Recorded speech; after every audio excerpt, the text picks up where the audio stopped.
અઘરો પણ પડી જાય છે. એમપી કોલેજમાં આવા જ્ઞાન યજ્ઞ યોજાય છે, એનો રાજીપો વ્યક્ત કરીને આપણે સીધા જ વ્યાખ્યાન તરફ પણ જઈશું.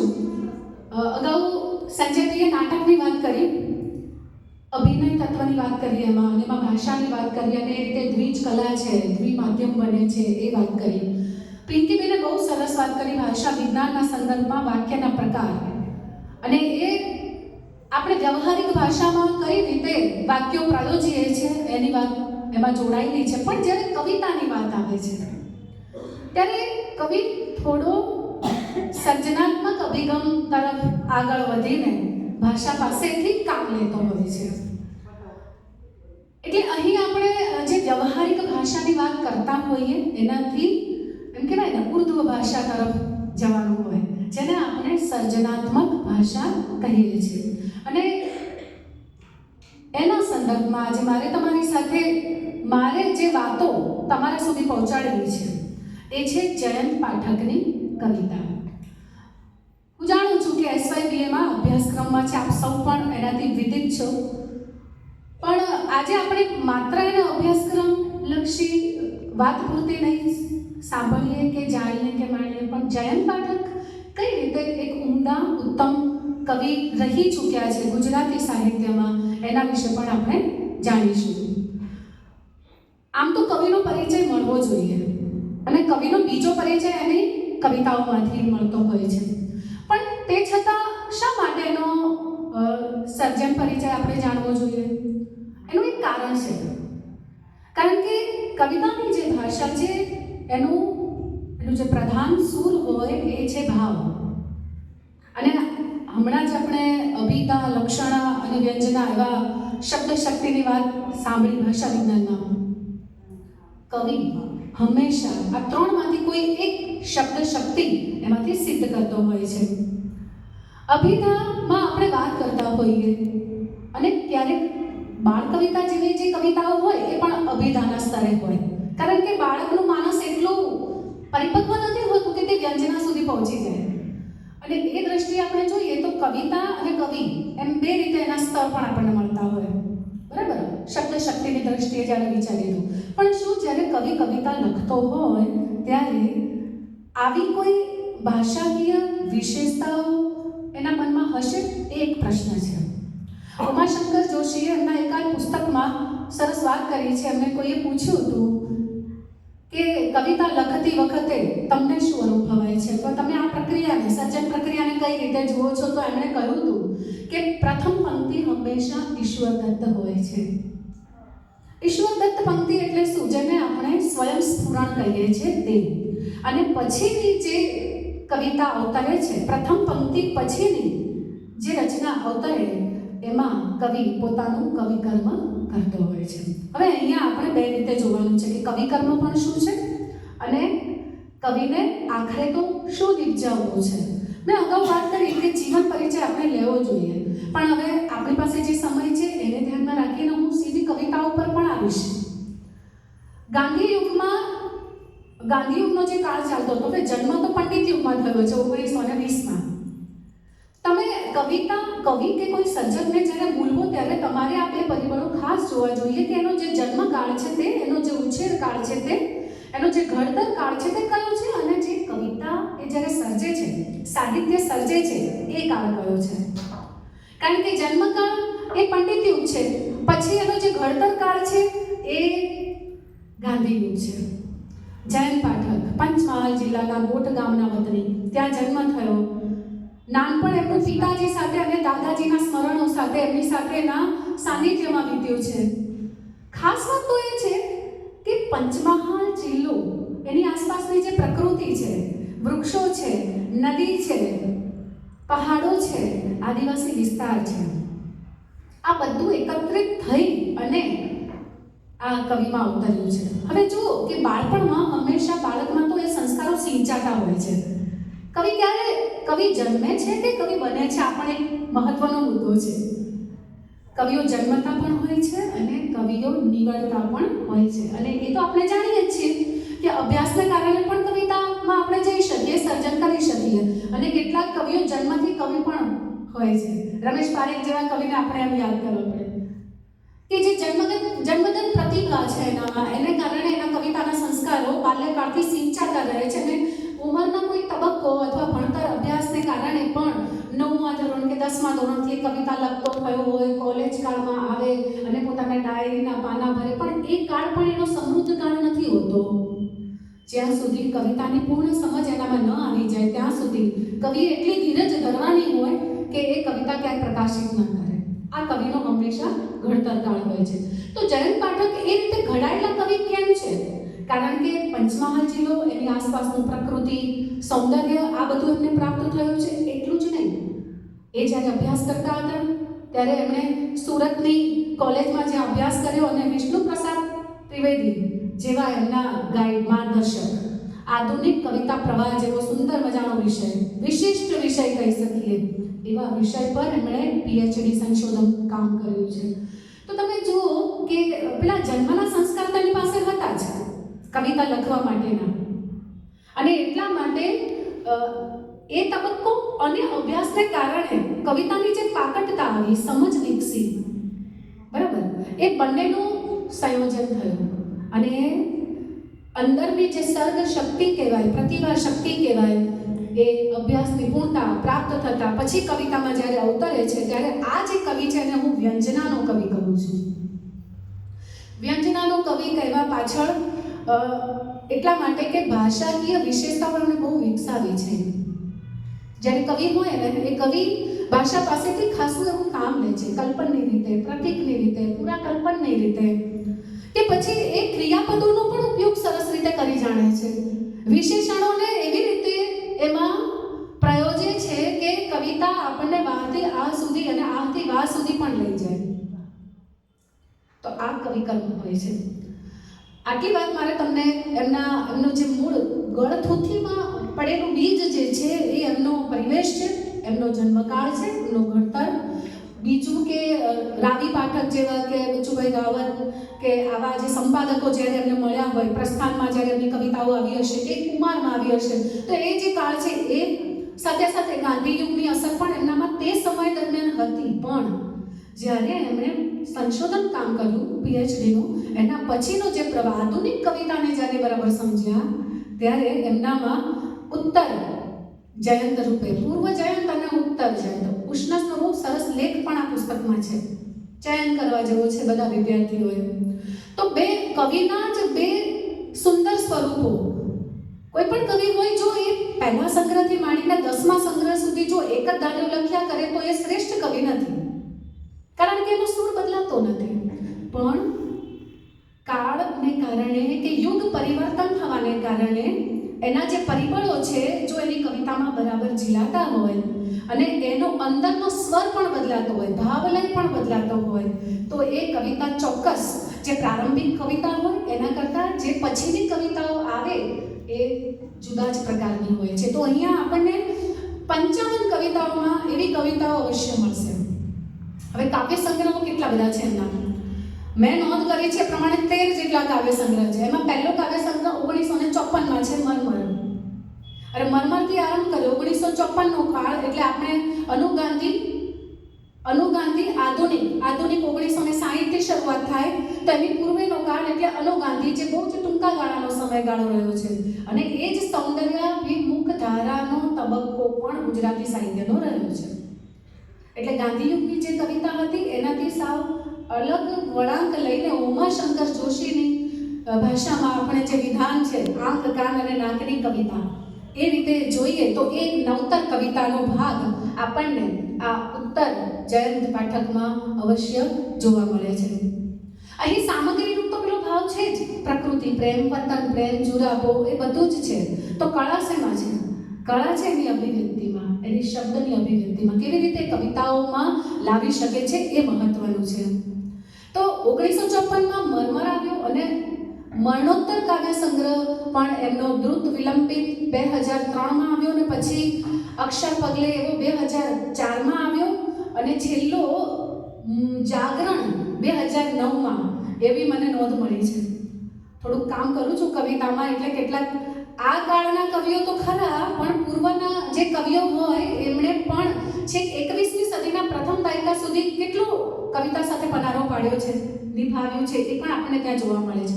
ત્યારે મને થયું કે ઓહો, 54 થી માંડીને 2009 એટલે આપણે એમ કહીએ 6 દાયકાનું સાહિત્ય. હા, 6 દાયકા, 60 વર્ષ. આટલામાં એમણે 13 સંગ્રહ આપ્યા. એ પણ એમની ધીરજ પણ બતાવે છે, સંયમિત કવિ દૃષ્ટિ બતાવે છે.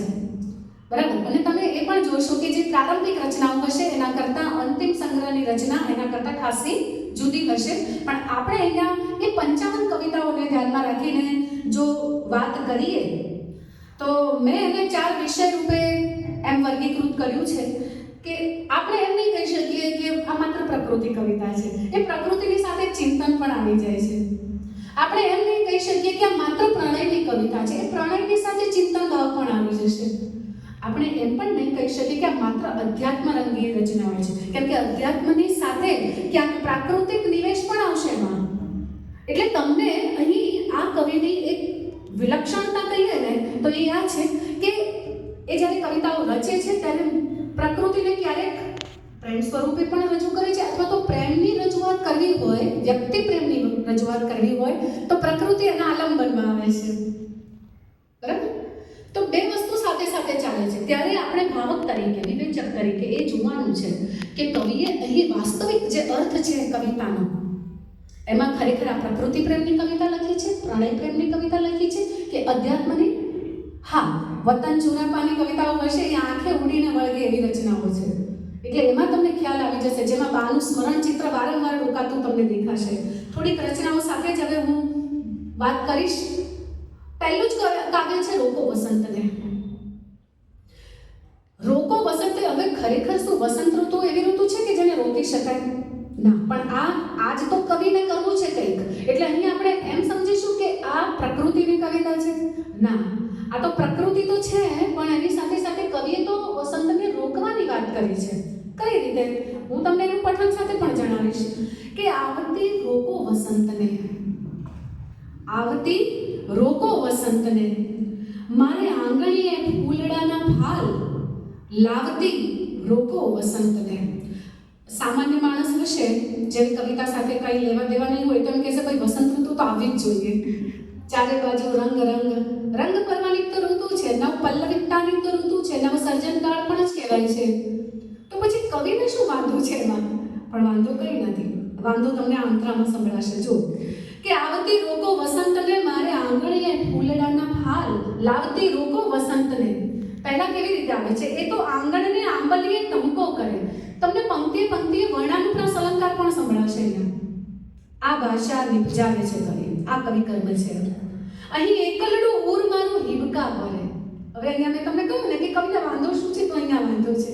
કાવ્ય નાયક જે પ્રિયતમમાં જુરે છે, એ પ્રિયતમા પણ હોઈ શકે અને નાયક પણ હોઈ શકે. એ તો આંગણની આંબલીએ ટંકો કરે, એ ટંકો વાગે છે. પ્રિયતમ ના ભણકારા વાગે છે જાણે ટંકામાં. કારણ કે અહીંયા તો તમને રાજસ્થાનનો પરિવેશ પણ સાંભળશે. ત્યાંના મોટા ભાગના નાયકો પોતાના આર્થિક ઉપાર્જન માટે હંમેશા બીજે સ્થળાંતર કરતા હોય છે, ત્યારે ત્યાંની જે પરણેતરો હોય ને એ હંમેશા રાહ જોયા કરતી હોય. બરાબર કે આજે નહીં તો કાલે આવશે. ઉમરે ઊભી સાંભળું રે બોલવાલમના એ રચના પણ આ જ બતાવે છે તમને. વિરહ ભાવ છે, પણ એ પ્રસન્નકર વિરહ ભાવ છે. અહીંયા પણ છે. કોઈ એ તો આંગણને આંબલીએ ટંકો કરે, અહીં એકલડું ઉર મારું હિબકા ભરે. અહીં એકલડું વસંત તો એનું કામ કરે છે, પણ મને તો એ વસંત દાહ આપે છે અને એટલે હિબકા ભરે છે. કોઈ હેત સુના હૈયાની ડાળ હલાવતી રોકો વસંતને.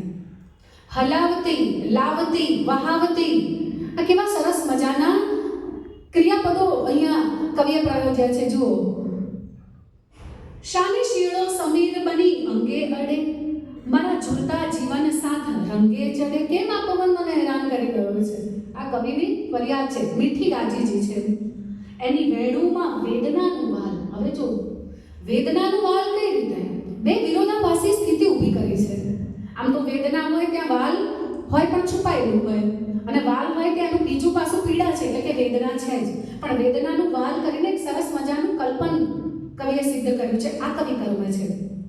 એની વેણુમાં વેદનાનું વાલ, અને વેણુ શબ્દ પ્રયોગ હોય ત્યાં આપણને સાંભળ્યો યાદ આવ્યા વગર રહેતો નથી. અને આખો વસંત કાળાની પણ જ્યારે વાત કરી છે તો આપણો ઉદ્ગમ તો છે રાધા કૃષ્ણ છે. પહેલો ફાલ જ એમણે ખેલ્યો હતો, વસંતનો ખેલ જ એમણે રચ્યો હતો, અને એ ઉદ્ગમનું કાવ્ય પણ છે. જયંત પાઠકની આ વિશેષતા છે કે એ પુરાકલ્પનનો પણ સરસ રીતે અહીં વિનિયોગ કરી જાણે છે. વહાવતી રોકો વસંતને. એવી જ રીતે એક બીજું ગીત છે ચિતાર. એમના ગીતો બહુ મજાના છે. આખા સંગ્રહમાં આ જે કૃતિ છે સંપાદિત, એમાં 55 કાવ્યો છે, પણ એમાં કેટલાક ગીતો છે, અછાંદસ છે, એક બે ગઝલ છે અને થોડાક સોનેટો પણ છે. મજા પડે એવા છે. અજબ મિલાવટ કરી ચિતારે રંગ પ્યાલીઓ ભરી. તમે એનો લય જુઓ, લયનો છાક જુઓ. જે ગીત કવિઓ હશે ને એ પહેલા પઠન જ કરશે, એના લયને સાંભળવા, પકડવા, એના દોષ શોધવાનો પ્રયત્ન કરશે. પણ આ તો નીવડેલા કવિઓ છે એટલે એને કંઈ ગીત શીખવાનું નથી, એ ગીત હસ્ત કરેલું છે એમણે, એટલે લય તો આપોઆપ જ આવે છે. અજબ મિલાવટ કરી ચિતારે રંગ પ્યાલીઓ ભરી, એક લસરકે ઉગી નીકળ્યા જંગલ જંગલ ઝાડ, ટપકે ટપકે ફૂટી નીકળ્યા ધરતી પટથી પહાડ. અહીંયા પ્રણય નથી, અહીંયા પ્રકૃતિ ચિત્ર છે. બહુ જૂનું ફિલ્મ છે આપણું ગુજરાતી, અરે હિન્દી ફિલ્મ છે, અને એનું ગીત એક યાદ આવે છે, ये कौन चित्रकार है.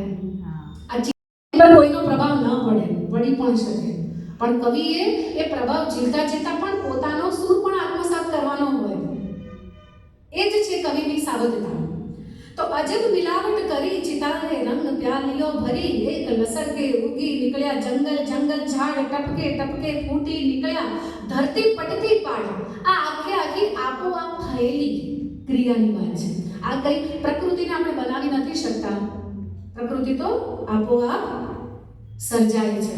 તમે એ વિચારો કે એમનું એક જે ઘાસ કાવ્ય છે બહુ અદ્ભુત છે, અછાંદસ કાવ્ય, કે કમ્પાઉન્ડમાં આપણે આજે જાજમ જેવું આર્ટિફિશિયલ પણ મૂકીએ છીએ, કરીએ છીએ, પણ આ પૃથ્વી પર જ્યારે કોઈએ પણ બીજ અંકુરણ એટલે કે બીજ નહીં રોપ્યું હોય પૃથ્વીમાં, એવો કોઈ મનુષ્ય નહીં હોય, ત્યારે પણ પ્રથમ તો ઘાસ જ હતું. એના પૃથ્વીના ઉત્પત્તિકાળ ઉદ્ગમ સુધીની યાત્રા પણ આપણને કવિ હંમેશા કરાવતો હોય છે. આ એના સંદર્ભો સુધી આપણને પહોંચાડે છે. આ સામાન્ય માનવીઓ એમ કહીએ કે કંઈ પુરાણો વાંચે કે ઉપનિષદ વાંચે ત્યારે એમને જ્ઞાન મળે, પણ કવિ જ્યાં ન પહોંચે રવિ ત્યાં પહોંચે કવિ. એનું કામ જ એ છે. તો આખું એક કાવ્ય પછી ચિતારો એ રીતે જોઈ શકીએ છીએ. એમાં મેઘધનુષની વાત આવે છે, પણ અદ્ભુત વાત એ છે કે આલંકારિક શબ્દ શક્તિ કેવી રીતે વિકસાવે છે. જો લૂછતા વાદળ પોતે ઉગડ્યા ઇન્દ્રધનુના રંગ, રંગ રંગમાં લીલા નિજની નિરખે થઈને દંગ. આપોઆપ જ પોતે દંગ રહી જાય છે. ઈશ્વરને પણ આખી સૃષ્ટિ બનાવ્યા પછી દંગ રહી જવાની એનો પણ જે આનંદ, કે આનંદ ભાવમાંથી તો સૃષ્ટિનું સર્જન થયું છે, તો એને પણ એ આશ્ચર્યચકિત થવાનો એક ભાવ છે જે અહીંયા સરસ રીતે કવિએ ઝીલ્યો છે. એક બહુ જ ઉત્તમ, સંજયભાઈને પણ આ કવિતા વિશે ખબર હશે, દુઃખનું નામ નહીં પાડવાની કવિતા. અને અહીંયા આપણને રાજેન્દ્ર શાહની પેલી કવિતા ભાઈ રે આપણા દુઃખનું કેટલું જોર, નાની એવી જાતક વાતનો મચાવીએ નહીં શોર. હા, આપણે તો થોડુંક દુઃખ પડે ને તો મોટા મોટા ઢંઢેરા પીટીએ, આ સામાન્ય માણસ આવું કરે, પણ કવિ તો અહીંયા કંઈક જુદું દર્શન આપે છે. કવિનું કામ જ એ છે દર્શન આપવું, બરાબર છે. આખી સૃષ્ટિનું દર્શન કર્યા પછી એ એનું વર્ણન કવિતામાં કરતો હોય છે અને એનું મૂલ્ય નિપજાવતો હોય છે. એટલે કવિ આવું લખે કે જે દુઃખનું કંઈ નામ નહીં તે કેમ કરીને કહેવું, જે દુઃખનું કંઈ નામ નહીં, જે દુઃખનું કંઈ નામ નહીં તે કેમ કરીને કહેવું, નામ વગરની નદીઓને તો છાના માના વહેવું. કેટલી અદ્ભુત કવિતા લખી. નામ વગરની નદીઓને, કઈ નદીઓની વાત છે કે એવી કેટલી માણસ પીડાઓ લઈને ફરતો હોય છે જે કહેતો નથી, છુપી રાખે છે. તો આપણે ખરેખર કેવા બનવું જોઈએ, ઢંઢેરા પીટતા બનવું જોઈએ કે આપણે બહુ સરસ ઉદાહરણ તો આપણા શિવશંકર ભગવાનનું છે. હા, નીલકંઠ એમને થોડી કહેવાયા છે. આ તરફની યાત્રા આપણને કવિ કરાવે છે. એક ખરે જો તારો નભતી ઘરે આંખથી આંસુ, સીધું સરખું વેણ હૃદયને વાગે થઈને ત્રાસુ. ઘણીવાર માણસની પ્રકૃતિ કેવી હોય, કોઈએ સીધું કથન કર્યું હોય ને તો એ ત્રાસુ વેણની જેમ વાગી જાય. આટલું આપણું નિર્બળ, આપણે કેવી રીતે એને સમજીએ છીએ એની પર રહેલું છે.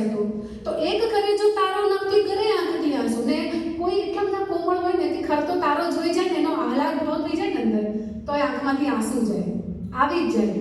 રમેશ પારેખ જેવા કવિ બહુ સરસ કહે છે કે પાંદડું કેવી રીતે પીળું થયું કોને ખબર, એટલે કે ઝાડમાંથી શું ગયું કોને ખબર. એ કવિ જોઈ શકે કે ઝાડમાંથી પાંદડું ખરે છે એ ઘટના કેટલી પીડાદાયક છે. જાણે માતા પાસેથી એનું સંતાન છીનવાઈ જતું હોય ને આ કવિ અનુભવી શકે છે. અમથું અમથું કોઈ વહેંચે મોઘા મૂલ્યનું વાલ. વાલ શબ્દ બહુ ઉત્તમ રીતે કવિએ મૂક્યું છે. આપણે છે ને પ્રેમ શબ્દ પ્રયોજીએ છીએ, વાલ શબ્દ પ્રયોજીએ છીએ, બરાબર છે, પ્રણય શબ્દ પ્રયોજીએ છીએ, પણ મોટાભાગે પ્રણય આપણે યુવા હૃદય માટે પ્રયોજતા હોઈએ, પ્રેમ થોડુંક વ્યાપક રીતે, અને વાલ એ બહુ સૂક્ષ્મ રીતે આવતો શબ્દ પ્રયોગ છે. વાલ હોય ને ત્યાં કોઈ પણ પ્રકારની ફરિયાદ હોતી નથી, કશું પણ એને લેવું હોતું નથી, માત્ર વાલ તો વરસતું જ રહેતું હોય છે. અને એટલે કવિ કેવું સરસ કહે છે, જો અમથું અમથું પાછું કોઈ કારણ નહીં. આમ તો પ્રેમમાં યુવાનો શું કરે, તે મને આપ્યું તો હું તને આપું, ગણતરીઓ પણ માંડે, વ્યવહારમાં આવી જાય થોડું ઘણું એવું. પણ કવિ જે હોય અને પ્રેમી હોય તો કેટલી અદ્ભુત વાત કરે કે અમથું અમથું કોઈ રહે છે મોંઘા મૂલનું વાલ, હસતા મુખમાં જોઈ જવાતી કરચલિયાળી ગાલ. પણ બીજું એક એવું પણ ચિત્ર આપે છે કે કેટલાક લોકો આપણી સામે જોઈને હસતા હોય ને એની કરચલીઓથી પણ ખબર પડી જાય કે એનો ઈરાદો શું છે. તો જો આ સરેરાશ મનુષ્યનું ચિત્ર અહીંયા તમને મળે છે. એક અમથું અમથું વાલ પણ વરસાવે છે અને એક હસે છે તો હસવામાં પણ કારણ દર્શાવે છે. રાજીપાના કોલાહલમાં મેરુ મુનિ વ્રત લેવું. અદ્ભુત શબ્દ પ્રયોગ કર્યો, મેરુ મુનિ વ્રત લેવું. પાછું મેરુ અને પાછું મુનિ, કેટલો સામાસિક શબ્દ જોડીને કવિ કામ કરે કવિતામાં.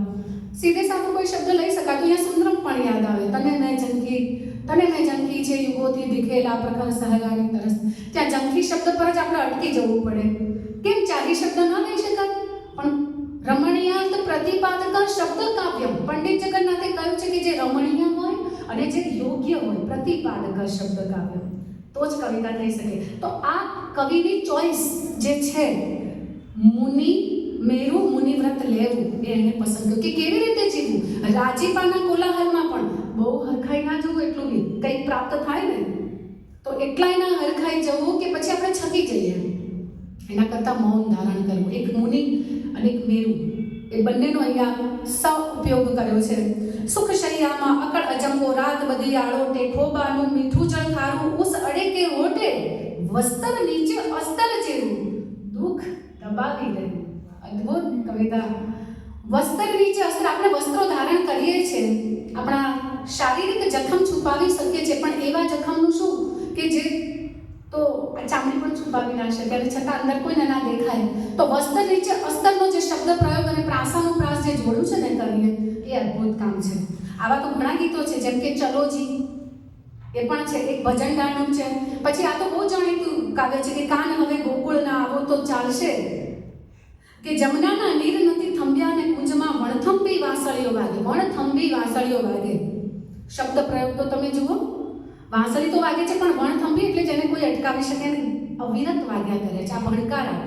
આ કાવ્ય માટે તો આપણે અહીંયા ઉદ્ધવને પણ યાદ કરવા પડે. ઉદ્ધવજી આવ્યા હશે ને રાધા અને ગોપીઓએ જેટલી ફરિયાદો કરી હશે ને, એ ફરિયાદોમાં પણ નકરું વાલ પ્રેમ જ વરસતું હતું. એને ખરેખર કોઈ અંદરથી એવી ફરિયાદ નથી કૃષ્ણથી. અહીંયા એનો ચમકારો તમને આ ગીતમાં મળશે. થોડાક મારે અછંદસ કાવ્યોની પણ વાત કરવી છે, એટલે બધા ગીત કાવ્યની વાત નહીં કરું, પણ સોનેટમાં ઉનાળાનો જે દિવસ એક આવે છે ને, બહુ અદ્ભુત છે, હાસ્ય અને કટાક્ષ. એમાં કેવી રીતે એક જ એનો અંતરો લઈશ ને અછાંદસની વાત કરીશ કે ઉનાળાનો, શિખરણી છંદમાં, ઉનાળાનો લાંબો દિવસ વહતો મંથર ગતિ. સાચી વાત છે ને, ઉનાળાના દિવસો જાય તો કેવી રીતે જાય, તો કે મંથર ગતિ, એવી રીતે જાય કે જાણે જતો જ નથી. અને એ અસહ્ય તાપ આપણે જ્યારે વેઠતા હોઈએ એનું આ કાવ્ય. પણ આ કાવ્યની મજા એ છે કે કવિએ આમાં જુદા જુદા કલ્પનો મૂક્યા છે કે કેવી રીતે છે ઉનાળાનો દિવસ, જો સાંભળવા જેવો છે. ઉનાળાનો લાંબો દિવસ વહેતો મંથર ગતિ, રહ્યા જાણે વાંચી અપ્રિય કવિની નીરસ કૃતિ. કેવા કવિ? અપ્રિય, તમને કદી સાંભળવા ના ગમતા હોય એવા કવિ, અને પછી એની કૃતિ પણ કેવી? નીરસ. તો કંટાળાજનક કવિ હોય અને કંટાળાજનક કૃતિ હોય એ વાંચી રહ્યા હોય અને તમને ત્યારે જે અજંપો કે કંટાળો આવતો હોય એવો ભાવ અહીંયા બરાબર ઉનાળા માટે કવિએ પ્રયોજ્યો છે. પછી તો જુઓ, અભિપ્રાયાર્થે વા કથની ઉગતા લેખક તણી, અથવા તો કોઈ નવા કવિ કે સર્જક હોય એવી કૃતિ લખી હોય તો પાછા એમને બહુ એવું મનમાં થાય કે અહીંયા આ માત્ર અહીંયા આપણે એના દૃષ્ટાંત તરીકે લઈશું.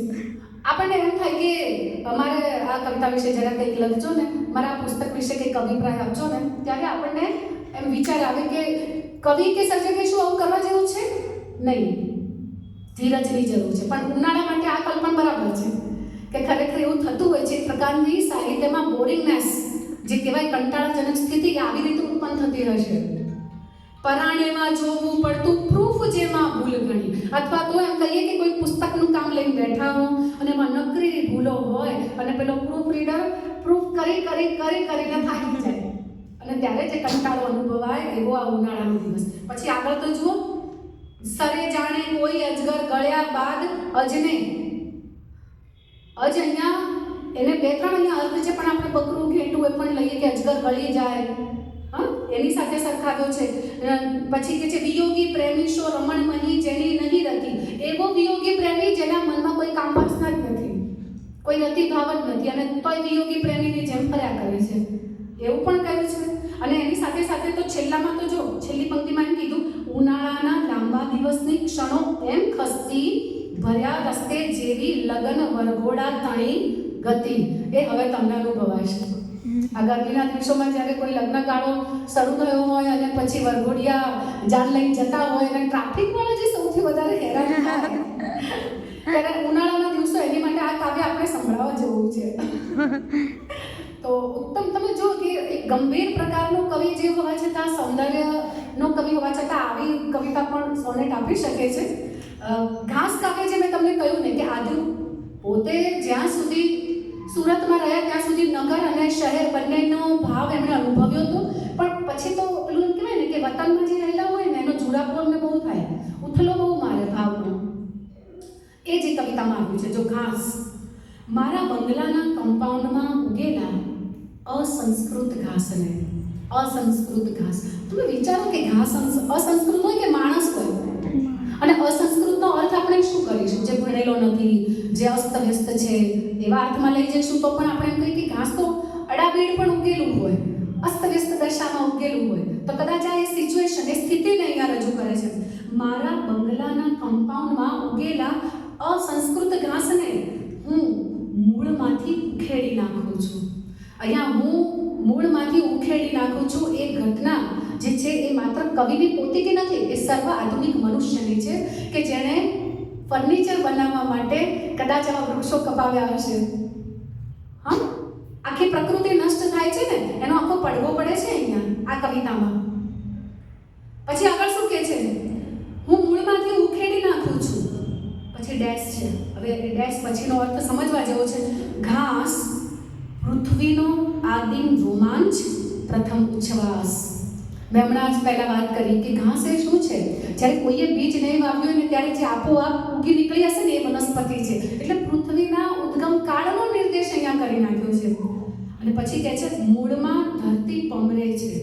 મૂળમાં ધરતી પમરવાની જે ઘટના છે એમાંથી તો બધું ઉત્પાદન થાય છે.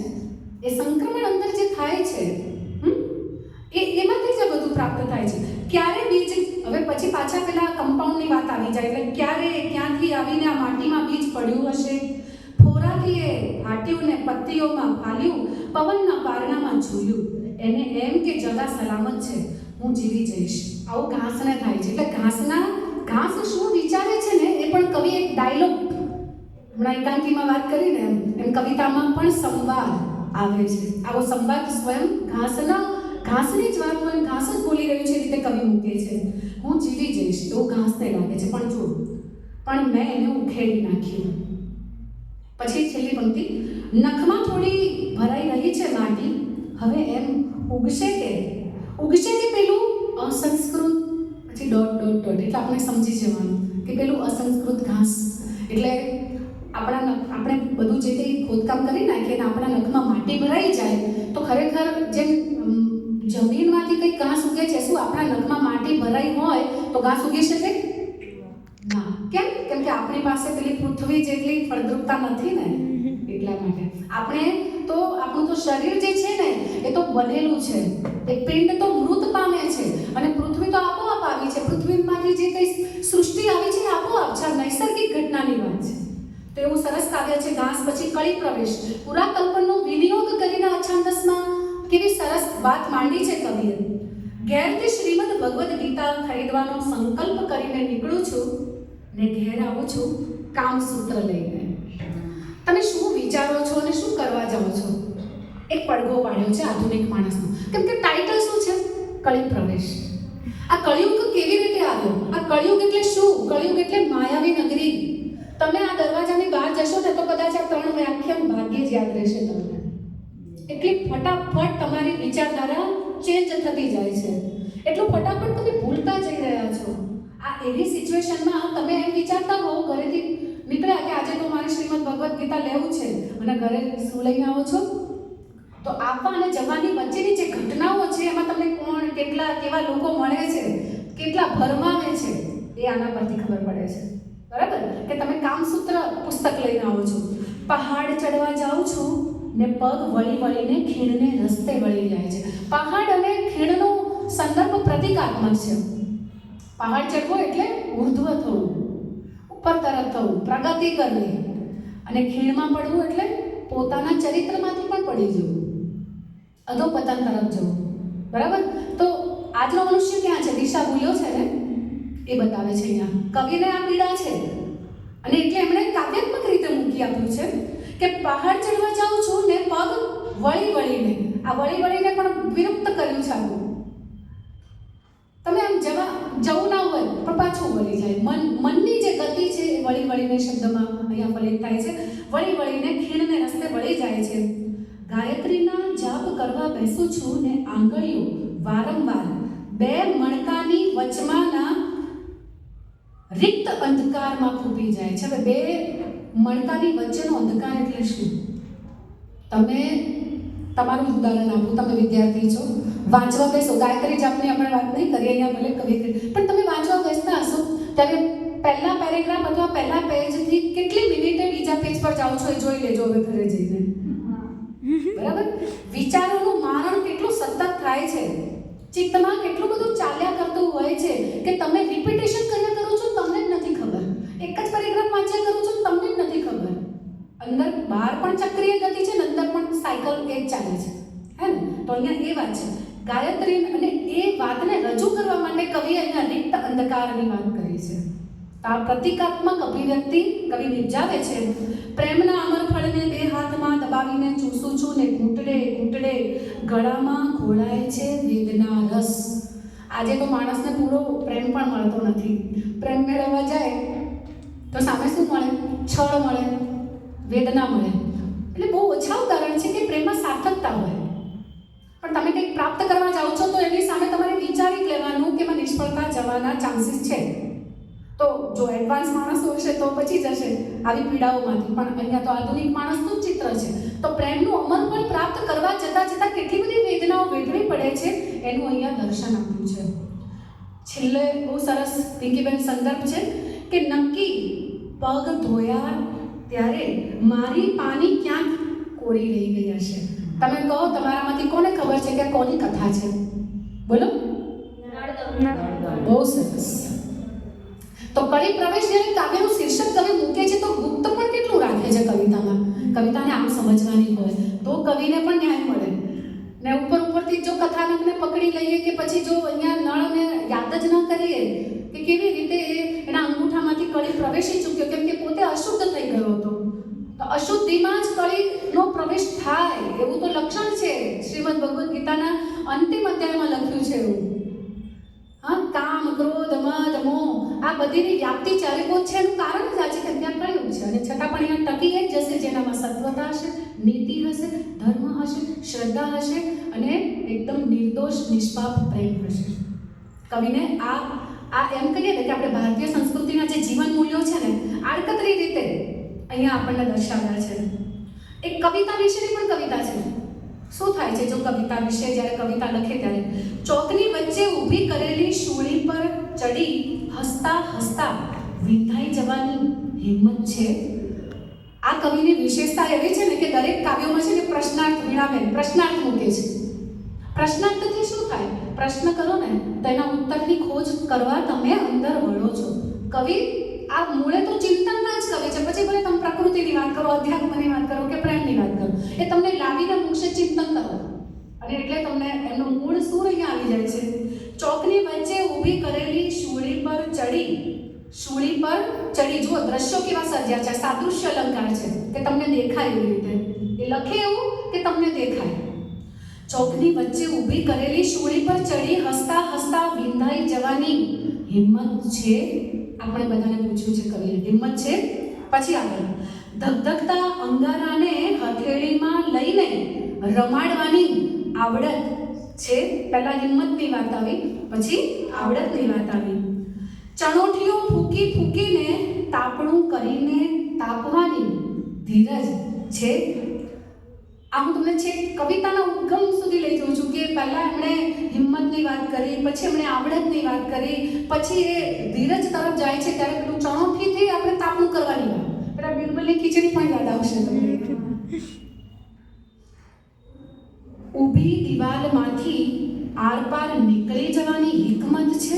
એવી કોઈ સિદ્ધિ છે તમારી પાસે કે ઊભી દિવાલ હોય તમે આરપાર નીકળી જાઓ? શું માનો છો તમે કવિને? એ મિજાજ અહીંયા તમને દેખાશે. કવિતા લખવી કઈ સહેલી વાત થોડી છે કે આટલું જો તમે કરી શકતા હો, આટલું કરી શકતા હો મીન્સ કે તમે એવી હિંમત બતાવી શકો, તમે એવી ધીરજ દાખવી શકો, તમારી પાસે એવી આવડત હોય તો તમે કવિતા કરી શકો. એટલે છેલ્લે શું કહે છે જો, એ અદ્ભુત કલ્પન છે. કરોળિયાના જાળામાં આખા બ્રહ્માંડને, કરોળિયાનું જાળું તો બધાએ જોયું છે ને, નાનું હોય મોટું હોય પણ એના તાતણા તો તમે જુઓ કેવી કલા, કુદરતે કેવી શક્તિ આપી છે આવા જીવજંતુઓમાં કે એક દરજીડો પણ યાદ આવે એના માળા માટે. કેવી કલા છે એમની પાસે. અને આપણે 5-6 મહિના કન્સ્ટ્રક્શનનું કામ લઈને બેઠા ત્યારે પણ 1 વર્ષે માંડ પાર આવે. અને આ જીવજંતુ, આ પશુ પક્ષી પ્રાણી આપો આ કોઠાસૂઝ કલા જેને કહીએ એવી અમને મળેલી છે. કરોળિયાના જાળામાં, પણ અહીંયા જો અર્થ તો બીજો છે પાછો. કરોળિયાના જાળામાં આખા એ બ્રહ્માંડને તરફડતું જોવાની આંખ છે. તરફડતું જોવાની આંખ. એક નાનકડા જીવજંતુની પીડા પણ જો તમે પામી શકો ને તો તમે કવિ થવાની સાર્થકતા તમારામાં છે. અને નાનકડા તમે એમ જહાં કામ આવે સુઈ કહાં કરે તરવારી, તમે કોઈની ગુણવત્તા એવી રીતે ના આપો. કીડીનું કામ કીડી કરે અને હાથીનું કામ હાથી કરે, સોયનું કામ સોય કરે અને તલવારનું કામ તલવાર કરે.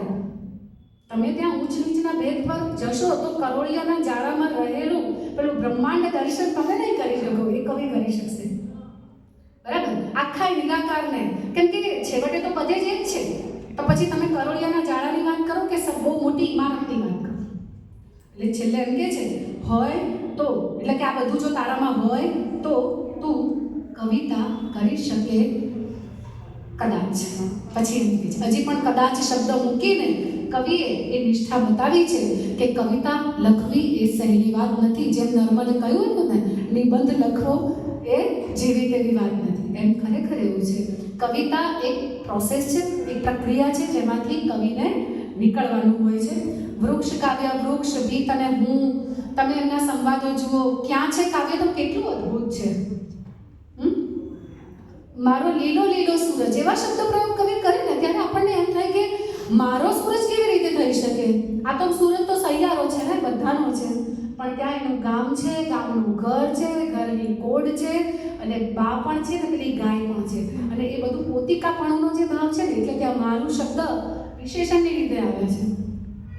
તો જયંત પાઠક એ અનુગાંધી યુગ કાળના એક ઉત્તમ કવિ હોવાના આટલા બધા નહીં, હજી પણ ઘણા દૃષ્ટાંત આપી શકાય એમ છે.